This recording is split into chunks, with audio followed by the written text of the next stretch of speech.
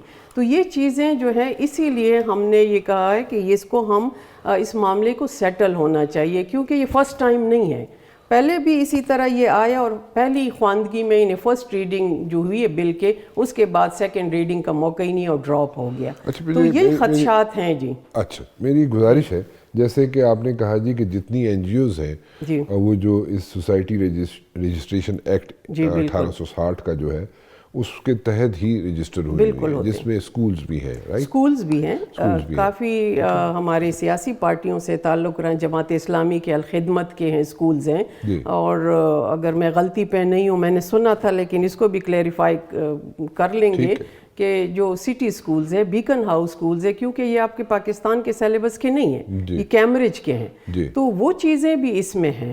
تو اس میں جو 1860 لیکن مدارس میں کیا فنون لطیفہ کی تعلیم دی جاتی ہے؟ دیکھیں، ہم نے جب پہلے بھی اس طرح شور ہوا تھا کہ آپ عصری تعلیم پہ وہ کریں، تو بیسک تعلیم میٹرک تک ضرور، کمپیوٹر کو بھی ایڈ کیا گیا، سائنس کو بھی ایڈ کیا گیا، میتھس کو بھی کیا، اور تلگنگ کا مدرسے کی اگزامپل آپ کے سامنے ہے کہ انہوں نے روبوٹ بھی بنا لیا اور سائنس میں کافی آگے نکل گئے وہ بچے، اور اسی طرح ہوتی ہے باقاعدہ تعلیم، عصری تعلیم بھی ہے، اس کی اپنی ایک ویلیو ہے، بٹ ناٹ فنون لطیفہ۔ فنون لطیفہ، ڈانس، ڈرامہ، اب یہ چیزیں تو پاسبل نہیں ہو سکتا۔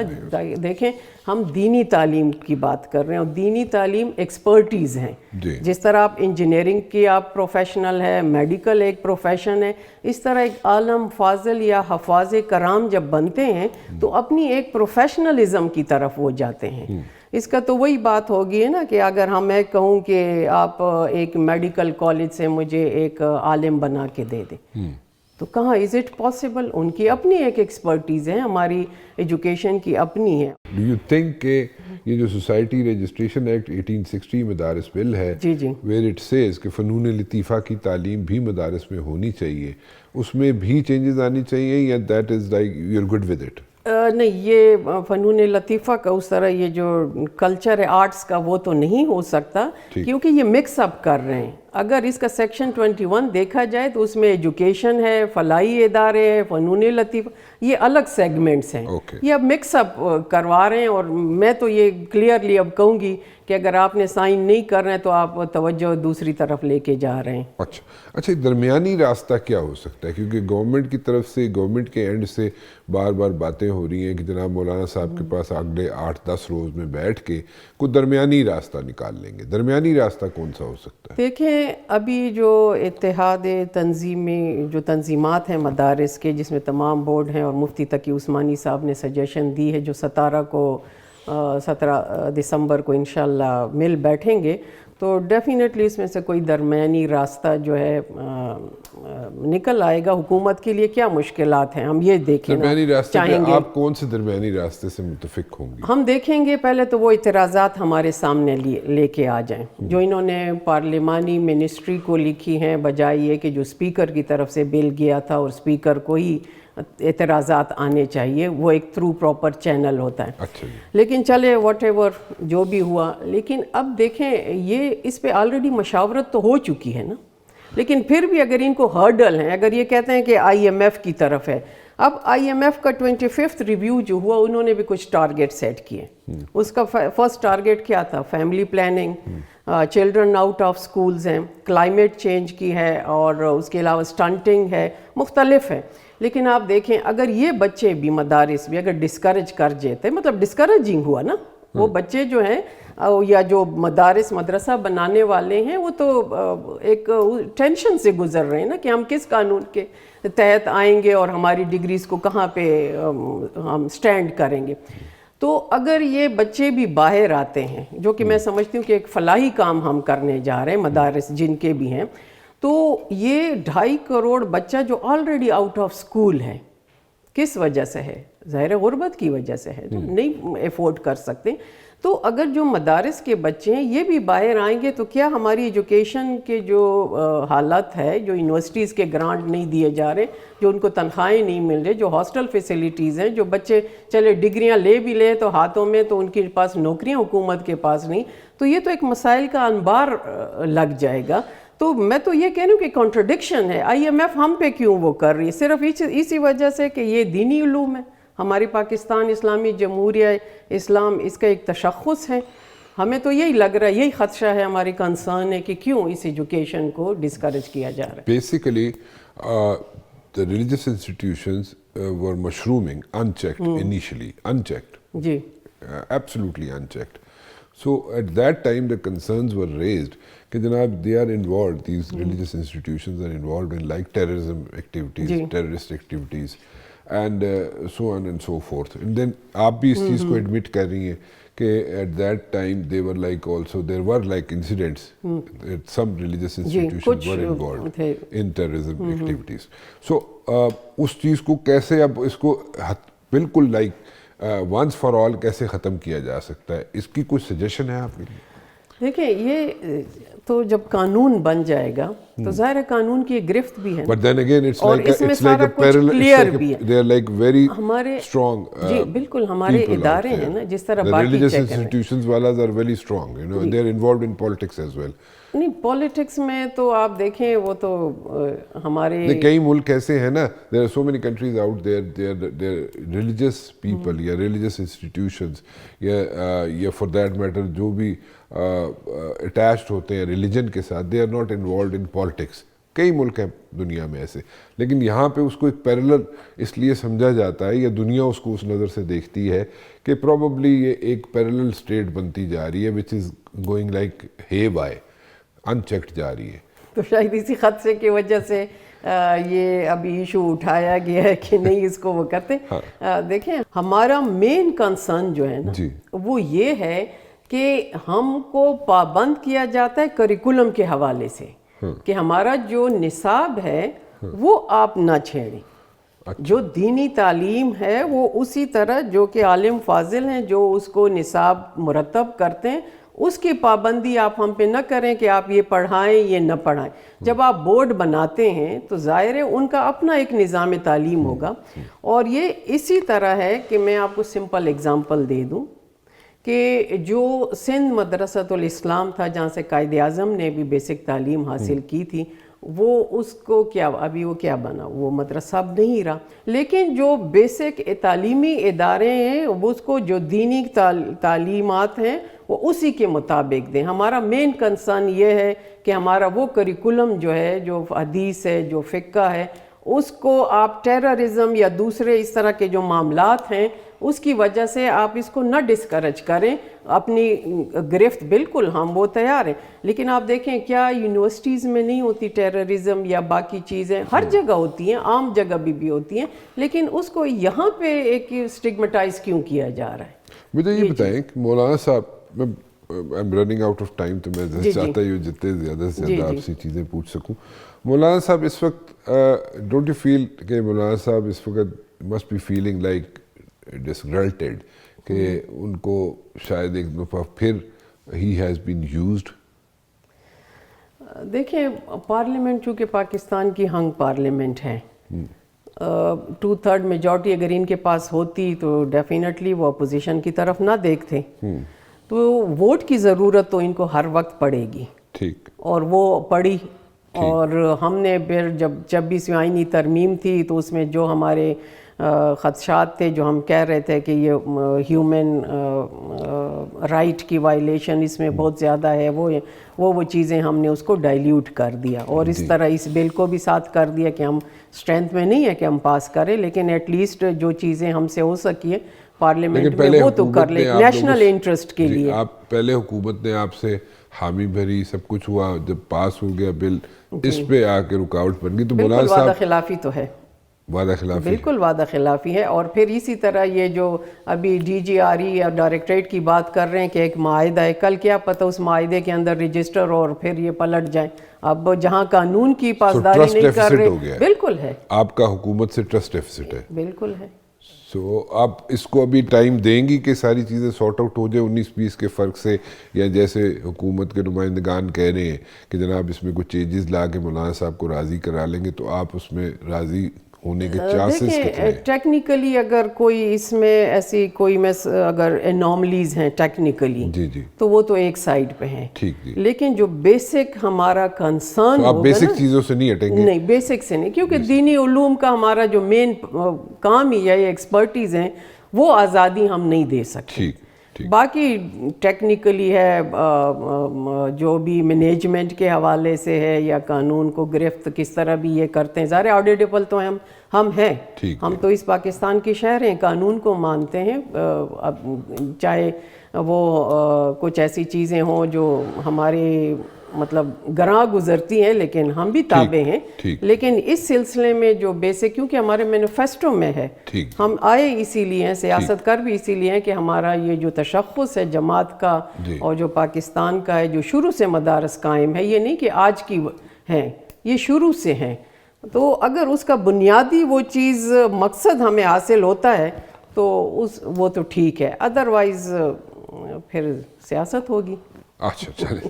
اور سیاست نام ہی بند گلی سے مشکلات ختم کرنے کا ہے کہ مشکل عوام کو مشکل میں نہ ڈالا جائے, لیکن پھر ہم اپنا حق بھی یوز کریں گے جو ہمیں کانسٹیٹیوشن نے دیا ہوا ہے.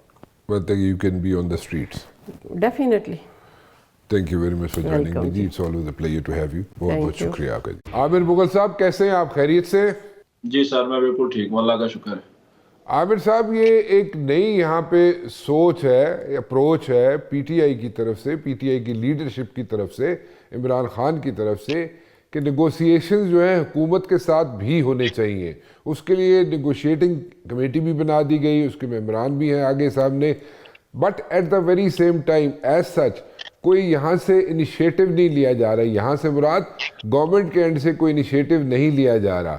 سو ایک تو یہ بتائیں کہ یہ جو ایٹیچیوڈ ہے جو میلو ہوا ہے پی ٹی آئی کا کہ حکومت کے ساتھ بات چیت کرنے کا, پہلے تو آپ کہتے تھے نا صرف پنڈی کے ساتھ بات ہوگی, اب جناب بات چیت آپ کرنے کے لیے تیار ہے حکومت کے ساتھ بھی, تو what made you think that, یا واٹ میڈ عمران خان صاحب تھنک دیٹ کہ جناب یہ اب حکومت کے ساتھ بھی بات چیت ہونی چاہیے؟ کیا حکومت پاورفل ہوگی ہے اس لیے بات چیت کرنی چاہیے, یا آپ لوگ ڈیفینسو پہ چلے گئے, یہ واٹ ایگزیکٹلی از ہیپننگ جی؟ جی تھینک یو. دیکھیں رانا صاحب, بالکل یہ طریقے صاحب کا یہ پہلے سے موقف تھا کہ ہم مذاکرات صرف پنڈی کے ساتھ کریں گے, لیکن ابھی طریقے صاحب نے یہ فیصلہ کیا کہ ہم پنڈی کے ساتھ اسلام آباد کے ساتھ بھی مذاکرات کر لیتے ہیں.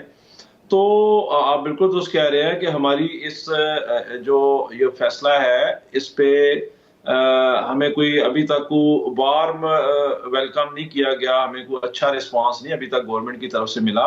ان کے منسٹرز ہیں, آپ نے دیکھا ہوگا, وہ عجیب و غریب قسم کے بیانات دے رہے ہیں. تو دیکھیں تحریک انصاف تو مذاکرات پہ یقین رکھتی ہے, ہم تو پہلے دن سے کہہ رہے ہیں کہ ہم مذاکرات کرنے کے لیے تیار ہیں.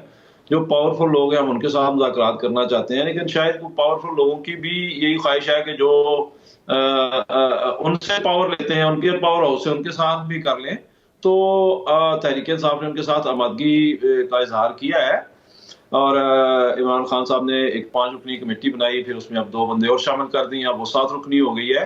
تو آپ بالکل درست کہہ رہے ہیں کہ ہمیں کو ابھی تک کوئی ایسا کوئی خاص رسپانس نہیں ملا, لیکن دیکھیں مذاکرات ہم کرنا چاہتے ہیں, مذاکرات کی بھیک نہیں مانگ رہے. صاحب دیکھیں بات یہ ہے, جب مذاکرات ہوتے ہیں نا, when you sit across the table, اور جہاں پہ آپ بات چیت کرنے کے لیے بیٹھتے ہیں, تو اگر ایکویلٹی کی بیسس پہ مذاکرات نہ ہوں تو پھر وہ ایک پارٹی جو ہوتی ہے نا وہ انڈر پریشر ہوتی ہے, اور وہ انڈر پریشر جو بھی پارٹی ہو, چاہے حکومت ہو چاہے آپ لوگ ہو, جو بھی پارٹی انڈر پریشر ہوگی وہ مذاکرات کے اینڈ رزلٹ جو ہوگا اس کا کوئی اینڈ رزلٹ ایز سچ ایسا نہیں ہوگا جو ورکیبل ہو یا واقعی کوئی سبسٹینشل یا کوئی اس کے اندر سے کوئی واقعی کوئی مواد نکل سکے.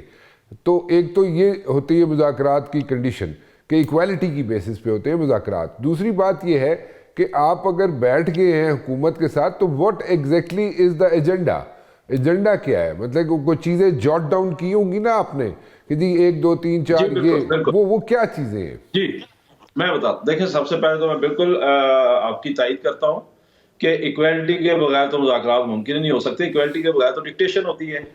تو یہ تو میں قوم کو یقین دلانا چاہتا ہوں کہ ہمارے جب بھی مذاکرات ہوئے ہوں گے ایکویلٹی کی بنیاد پہ. دوسری بات ہے مذاکرات کا ایجنڈا کیا ہے، تو بالکل واضح ہے، خان صاحب نے بتایا ہوا ہے. ہم 9 مئی پہ دیکھیں تحریک انصاف پہ ایک الزام لگایا گیا، تحریک انصاف نے مذمت کی 9 مئی کو جو کچھ بھی ہوا، جو لاہور کور کمانڈر ہاؤس کو جلایا گیا، ہم نے اس کی مذمت کی، اور اسی دن کی جس دن خان صاحب کو 10 یا 11 مئی کو سپریم کورٹ لے کے آئے، خان صاحب نے اسی دن اس کی مذمت کر دی. اب اس کو ایک پوری سیاسی تھیوری بنا کے عمران خان صاحب پہ اس کا الزام لگایا جاتا ہے کہ 7 مئی کو چکری انٹرچینج پہ اور زمان پارک میں اس کی پلاننگ ہوئی تھی. تو یہ کون ثابت کرے گا؟ وہ 3 پولیس والے ثابت کریں گے جو کسی ٹیبل کے نیچے بیٹھ کے یہ سن رہے تھے، جو کہ انہوں نے ایک کیس میں تفتیش میں کہا ہے. تو اس کے لیے ایک آزاد جوڈیشل کمیشن بننا چاہیے جس واقعے کو بنیاد بنا کے آپ نے کراچی سے خیبر تک تباہی پھیر دی. ابھی آپ اس کو کیسے لیں گے؟ ابھی تو ہائیسٹ کورٹ جو ہے ملک کی، کنٹری کی، پاکستان کی، اب تو انہوں نے بھی کہہ دیا ہے جناب کہ آپ جو ملٹری کورٹ میں ٹرائل ہو سکتا ہے when it comes to like 9 مئی، اور جو لوگ unnecessarily detained ہیں جو 85 کے قریب، ان کو فارغ کر دیا جائے، اور باقی جو ہیں ان کے اگر کرنے ہیں ٹرائل کرنا ہے ملٹری کورٹس میں تو ضرور کریں. سو دیٹ مینس کہ جو باقی جو لوگ ہیں ان کے بارے میں سبسٹینشیل ایویڈنس تو ہوگا. اب وہ پولیس والے نیچے چھپے ہوئے تھے میز کے یا نہیں چھپے ہوئے تھے، لیکن کوئی نہ کوئی سالڈ ایویڈنسز تو ضرور ہوں گے نا جی.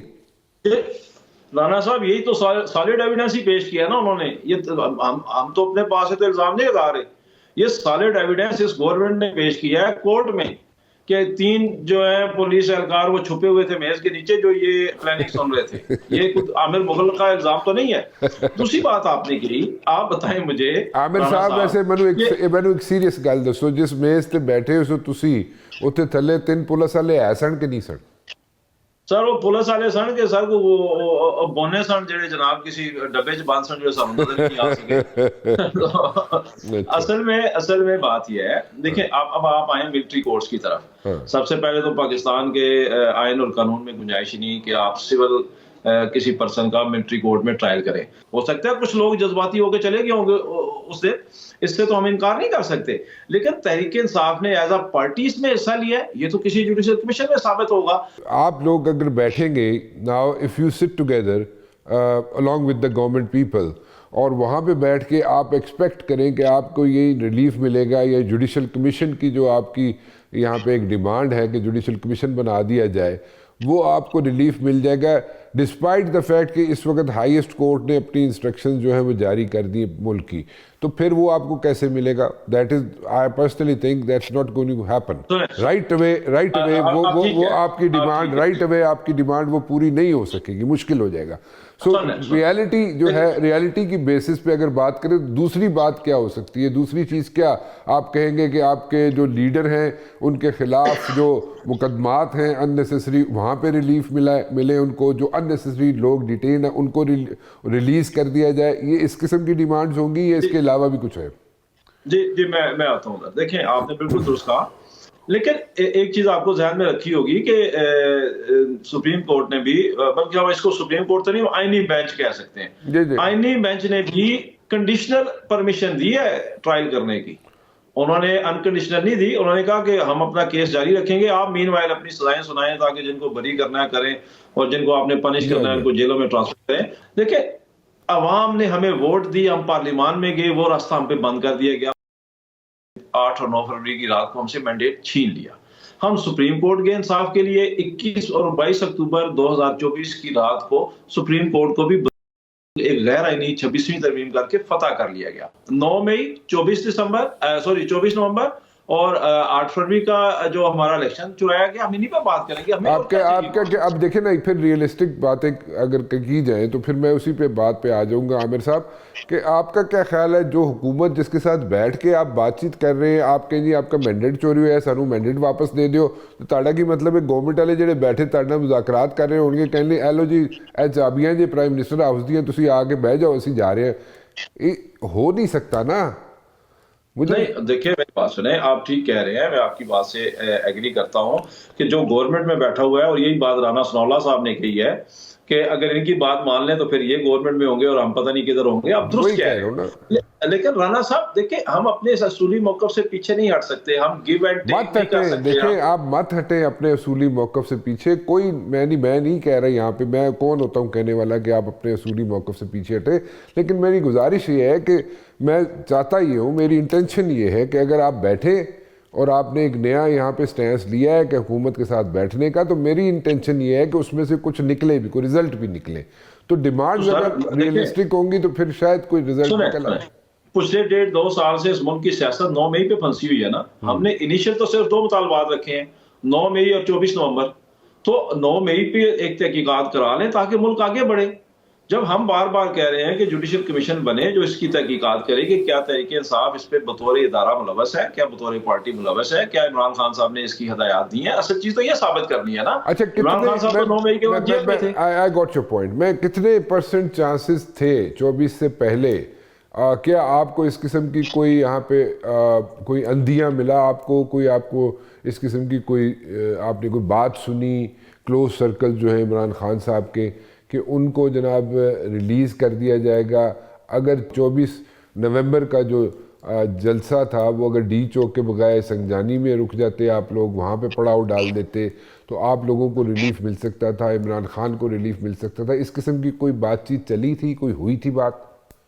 دیکھیں رانا صاحب بالکل باتیں تو ہوئی تھی، لیکن میں یہ سمجھتا ہوں کہ ایک ٹریپ تھا، ہمیں کچھ بھی نہیں ملنا تھا وہاں جا کے سنجانی جا. It was a trap. آپ کو کس ٹریپ میں ڈالا؟ بالکل ایک ٹریپ تھا. کس نے ٹریپ میں ڈالا آپ کو؟ گورنمنٹ ڈال رہی تھی نا اس ٹریپ میں. اچھا مطلب لیکن یہ آفر ہوئی تھی یا نہیں ہوئی تھی؟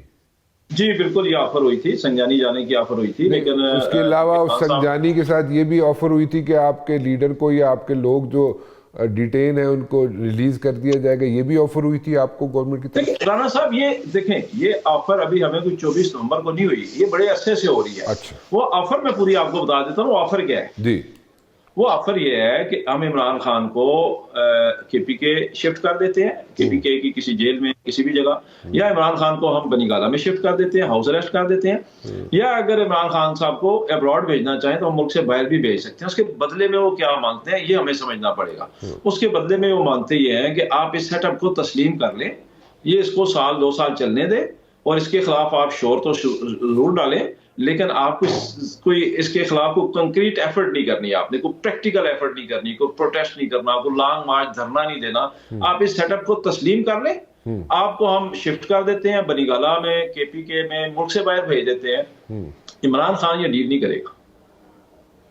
بس سمپل سی بات. اچھا چلیں آپ نے کہا جی یہ آپ کو آفر آئی تھی، یہ عمران خان کو آفر آئی تھی، آپ کہہ رہے ہیں یہ تو اگر یہ آفر آئی تھی تو اس میں عمران خان کا رسپانس کیا تھا؟ عمران خان نے کیا کہا کہ مجھے نہیں چاہیے ریلیز، یا کیا انہوں نے میری انٹیل یہ ہے، میری جو انفارمیشن ہے وہ یہ ہے کہ میں نے سنا ہے، پتہ نہیں کتنا ٹھیک ہے کتنا نہیں، because second hand information, so second hand information پہ جرنلسٹ اتنا زیادہ کاؤنٹ نہیں کرتا، but then again I can share it with you.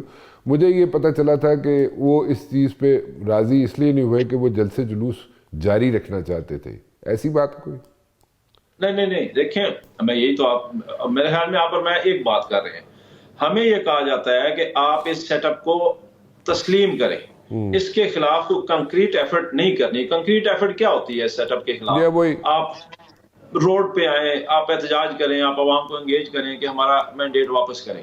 تو وہی کہتے ہیں شور ڈالیں. آپ جس طرح نورا کشتی نون لیگ اور پیپلز پارٹی کرتے تھے جب ان کی ڈیل ہو جاتی تھی، کبھی ٹویٹر خاموش ہو جاتا تھا، کبھی ملک سے باہر بھیج دیا جاتا تھا، کبھی اخبارات اور ٹی وی بیانات کی حد تک شور شرابہ ڈالا جاتا تھا. لیکن جب ڈیل ہو جاتی تھی کسی کو 1-2 سال دینے کی تو پھر اس کے خلاف کوئی ایجیٹیشن کی سیاست نہیں کی جاتی تھی. تو عمران خان صاحب ایسی ڈیل لے نہیں دی. اچھا